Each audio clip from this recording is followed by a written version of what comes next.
அன்பு சொந்தங்களே, இந்த நிகழ்வு என்பது பாரத பிரதமர் அவர்கள் ஒரு நாள் சென்னையில் இருக்கும் பொழுது 2021 அவங்க சொன்னாங்க, 2 முக்கியமான பழமையான கலாச்சாரம் வாய்ந்த 2 ஊர்கள்.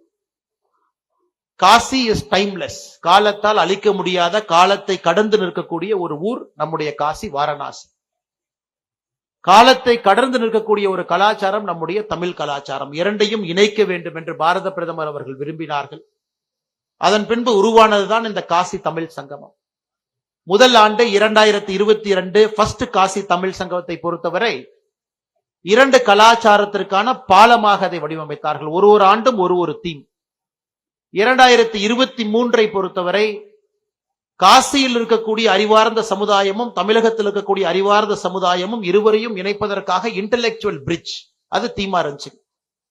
2024 3வது காசி தமிழ் சங்கத்தை பொறுத்தவரை அகத்திய முனிவர் அவரை மையமாக வைத்து 3வது காசி தமிழ் சங்கமம் நடந்தது. 4வது காசி தமிழ் சங்கம் நீங்கெல்லாம் பங்கேற்றுக் கொண்டிருக்கின்றீர்கள். தமிழ் கற்கலாம் வாங்கல் என்கின்ற பெயர்ல இந்த சங்கமம் நடந்து கொண்டிருக்கிறது.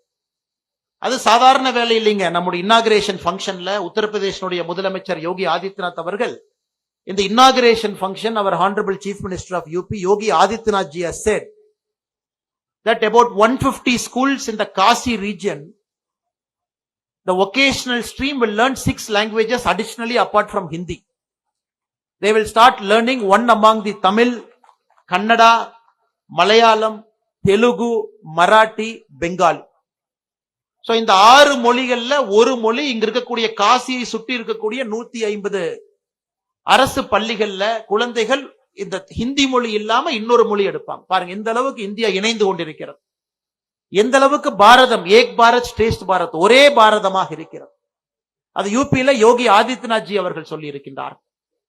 அது மட்டுமல்ல, இந்த ஆண்டு யூபியிலிருந்து மாணவர்கள் 1000 மாணவர்கள் தமிழகத்திற்கு வர இருக்கிறாங்க. Central institute of classical Tamil, நம்முடைய தரமணி சென்னையில, அவங்க இங்க இருக்கக்கூடிய ஹிந்தி பேசக்கூடிய மாணவர்கள் தமிழகத்துல வந்து நம்முடைய சொந்தங்களை எல்லாம் பார்த்து சிறு சிறு தமிழ் வார்த்தைகளையும் கற்றுக்கொள்ள இருக்கின்றார்கள். அதனால என்னுடைய அன்பான வேண்டுகோள், இந்த மொழி அரசியலை நீங்கள் உடைக்க வேண்டும் என்பது என்னுடைய அன்பான வேண்டுகோள். மொழி என்பது மக்களை இணைப்பதற்காக மட்டும்தான் இருக்க வேண்டும். Language is there only to unite people, not to divide people. இந்த காசி தமிழ் சங்கத்தினுடைய மூல கருத்து அது. உத்தரப்பிரதேசனுடைய மக்கள் நம்ம எல்லாரையும் அண்ணன் தம்பியா தான் பாக்குறாங்க. யாரையுமே தமிழ் அவங்க கன்னடத்துக்காரங்க மலையாளத்துக்காரங்கன்னு பார்க்கல.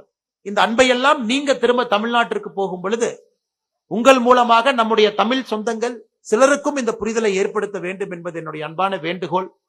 அது மட்டுமில்லை, இந்த ஆண்டு கிட்டத்தட்ட 2ஆம் தேதி டிசம்பர் ஆரம்பித்து 15 வண்டி, காரு, பஸ் தென்காசியிலிருந்து இன்று வாரணாசி வந்து சேர்ந்திருக்கிறது. சேஜ் அகஸ்தியா வெஹிக்கிள் எக்ஸ்பெடிஷன் என்கின்ற பெயர்ல 15 vehicles have come to Varanasi. உங்களுக்கு தெரியும், 1000 ஆண்டுகளுக்கு முன்பு அதிவீர பாண்டியன் மகாராஜா தென்காசியிலிருந்து காசிக்கு வந்து திரும்ப தென்காசிக்கு சென்று அவர் தோற்றுவித்த சிவாலயம், அந்த ஊருடைய பெயர் தென்காசியாக மாறியது. இன்னைக்கு அதே ரூட்ல இந்த வண்டி எல்லாம் வந்திருக்கு. அதனால் வந்திருக்கக்கூடிய எல்லா அந்த ஸ்டேஜ் வெஹிக்கிள் எக்ஸ்பெடிஷன் சார்பாக வந்திருக்கக்கூடிய ஐஐடி மெட்ராஸ் ஏற்பாடு செஞ்சிருக்கிறாங்க. I pay my respects and compliments to all the people as part of the SAGE expedition who have come all the way from Tenkasi for the last 7 days driving across Tamil Nadu, Andhra, Telangana, Maharashtra, Madhya Pradesh and Uttar Pradesh on this route. இந்த ரூட்ல வரும் பொழுது அவர்கள் எல்லோருக்குமே நம்முடைய சித்தா வைத்தியத்தினுடைய பாரம்பரியத்தை சொல்லி கொடுத்துக்கிட்டே வந்திருக்கிறாங்க. நம்முடைய பேங்கிங் டிஜிட்டல் லிட்ரஸியை பத்தி சொல்லிக்கிட்டே வந்திருக்கிறாங்க. பாரத பிரதமருடைய திட்டங்களை எல்லாம் சொல்லிட்டு வந்திருக்கிறாங்க. அவர்களுக்கும் இந்த நேரத்தில் என் நெஞ்சார்ந்த நன்றிகளை தெரிவித்துக் கொள்கின்றேன். அதே நேரத்தில் IIT Madras, Banaras Hindu university, BHU இருவரும் இணைந்து இந்த நிகழ்ச்சியை வெற்றிகரமாக நடத்தி கொண்டிருக்கின்றார்கள். அவர்களுக்கும் என்னுடைய நன்றியை தெரிவித்துக் கொள்கின்றேன். கடைசியாக I take this opportunity to pay my compliments to all the organizers for treating and welcoming our Tamil friends here in this biting cold. You have shown lot of love to the people of the professional and artisan group. I thank all of you.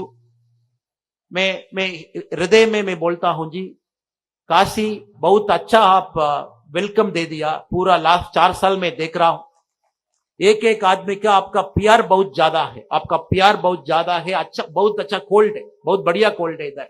But आपका प्यार cold के ऊपर है, cold के ऊपर आपका प्यार है.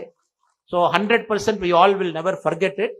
We also take this opportunity. Kashi लोग आप तमिलनाडु से रामेश्वरम, रामनाथपुरम, तेनकाशी, उधर आप एक प्लान करो जी. To welcome you, all of us are ready. The whole team is ready to welcome the people of Kashi to Tamil Nadu. I take this opportunity to thank all the people, the organizers, the media people, IRCTC, Subramani sir who's here, MHRD, IIT Chennai, Rudra who's here on behalf of the director, and all the madam and everybody who's on the stage. Thank you so much. Bharat Mata ki Jai, Jai Hind.